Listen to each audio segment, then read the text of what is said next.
ये तो हम सभी जानते हैं कि सांप की जीभ आगे से दो हिस्सों में बटी हुई होती है। किंतु ये ऐसी क्यों होती है, इसका वर्णन महाभारत में उल्लेखित है। वेद व्यास रचित महाभारत में इससे संबंधित एक बहुत ही रोचक कथा है जो इस प्रकार है। महाभारत के अनुसार महर्षि कश्यप की 13 पत्नियां थीं। इनमें से कद्रु भी एक थी। सभी नाग कद्रु की संतान थी। महर्षि कश्यप की एक अन्य पत्नी का नाम विंता था। पक्षीराज गरुड़ विंता के ही पुत्र थे। एक बार कद्रु और विंता ने एक सफेद घोड़ा देखा।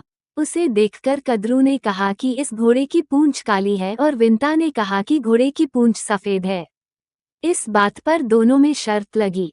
तब कद्रु ने अपने नागपुत्रों से कहा कि वे अपना आकार छोटा कर घोड़े की पूंछ से लिपट जाएं, जिससे उसकी पूंछ काली नजर आए और वह शर्त जीत जाए।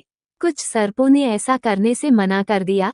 तब कद्रु ने अपने पुत्रों को श्राप दे दिया कि तुम राजा जन्मेजय के यज्ञ में भस्म हो जाओगे। श्राप की बात सुनकर सांप अपनी माता के कहे अनुसार उस सफेद घोड़े की पूंछ से लिपट गए, जिससे उस घोड़े की पूंछ काली दिखाई देने लगी। शर्त हारने के कारण विंता कद्रु की दासी बन गई।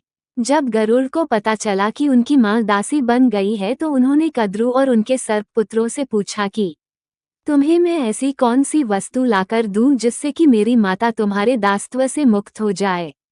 तब सर्पों ने कहा कि तुम हमें स्वर्ग से अमृत लाकर दोगे तो तुम्हारी माता दासत्व से मुक्त हो जाएगी। अपने पराक्रम से गरुड़ स्वर्ग से अमृत कलश ले आए और उसे कुशा यानी एक प्रकार की धारदार घास पर रख दिया। अमृत पीने से पहले जब सर्प स्नान करने गए तभी देवराज इंद्र अमृत कलश लेकर पुनः स्वर्ग लौट गए।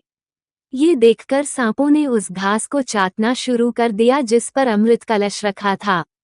सर्पों को लगा कि इस स्थान पर थोड़ा अमृत का अंश अवश्य होगा, लेकिन घास नोकीली होने के कारण सभी सर्पों के जीभ के 2 टुकड़े हो गए।